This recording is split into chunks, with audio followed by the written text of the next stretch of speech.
Every night I dream of freedom, and then I open my eyes and I'm in the same familiar jail cell. I take a few minutes to swallow my disappointment and begin my morning push-ups. Maybe tomorrow I'll wake up somewhere else. I've not lost hope.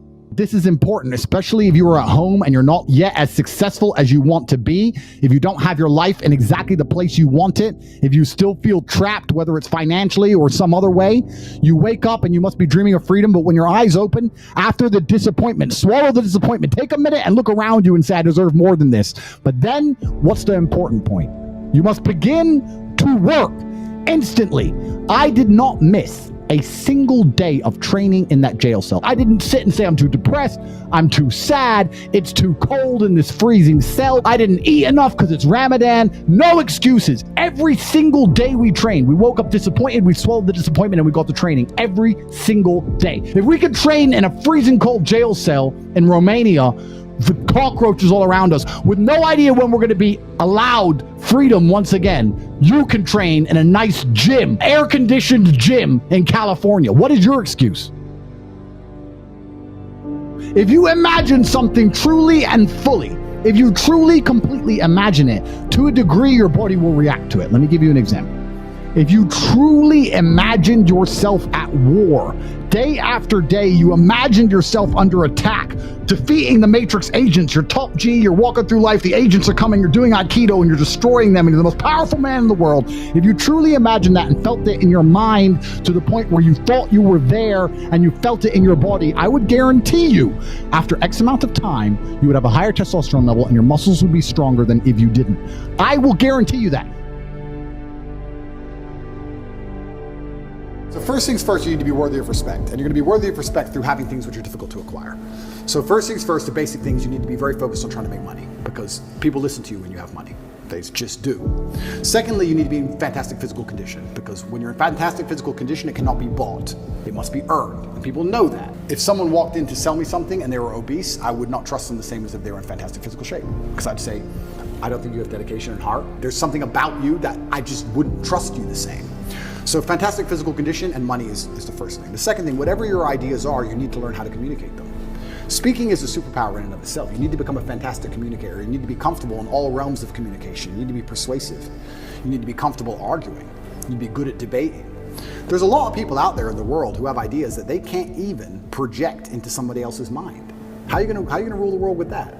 How are you going to get your ideas out there and make an influence if you can't make other people understand exactly what you think? That's the first thing. Second thing, once they understand exactly what you think, you need to make them agree with what you think. These are two different skills. Must be practiced and must be learned. If you're 20 years old and you want to change the world, you need to be having endless debates, endless, without resorting to name calling, not on Twitter like a dummy, in person. And you need to come across in a way that people agree with you.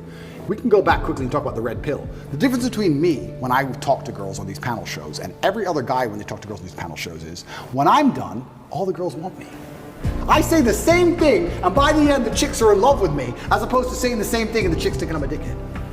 That's the difference. I project my ideas and I make them agree with my ideas to a point where they're like texting me afterwards. I'm not saying anything different, it's how I'm communicating it. You can catch more flies with honey than hurting people sometimes. So you need to be good at everything. You need to have a Swiss Army knife of tools. I know when to be intimidating or aggressive. I know when to come across as obtuse. I know when to come across as exceptionally open-minded and easy to understand. I know when to come across as understanding. I know all these things. This all has to be practiced. And a lot of it is, communication. I would say, if you're going to say to a 20-year-old who's truly exceptional and driven, I'd say you need to become a master communicator. Because once you can do that, you can do anything. And that fixes all the other problems, right? We talk about making money. If you're a master communicator, you do fantastic in sales. You'll absolutely destroy sales if you're a master communicator. Being a good salesman is not necessarily being a liar. It's not being a trickster. It's just understanding what's going to make the person believe and understand what you say. And that's where all this master communication comes in. And it's so many subtle little things. Not many people know this, but I used to sell windows. Nobody wants glass and plastic. They already have windows. So you got to find a way to sell them these windows. How do you do that? If I walked in and said, would you like new windows? And they essentially said, no, we don't need new windows. Our windows look fine. I would say, but what about the security aspect? While looking at their 3-year-old child. And they'd sit there and go, what do you mean security aspect? And then I talk about how we had the lock 5000, and their locks are easy to break, as if glass isn't glass, it's all the same anyway. and you'd end up selling the windows. You have to find the triggers in people. But also to be a master at communicating, you also need experiences worth talking about. You have to live a life. You need a degree of wisdom, and wisdom doesn't always come with age, it comes with life lived. I had a guy message me, this is a long time ago when I used to reply to my own emails, too big now, but he said, I don't have any stories, my life's boring. I said, bro, where do you live? He said, Madrid. I said, bro, ride the train from Madrid to St. Petersburg. Ride the train from Madrid to Vladivostok. Do the Trans-Siberian Railway. Cost you like $300. He goes, oh, but what if I get robbed? Exactly! That's exactly the point! What if you get robbed? Now you have a story. Maybe you'll die, maybe you won't. But you have a story. Don't bring your watch. If you got a Rolex, no one wants to rob you anyway. Don't worry about it. You're brokey. Get on the train. There has to be that degree of risk to even have a story, because when you have a story, then you can communicate the story.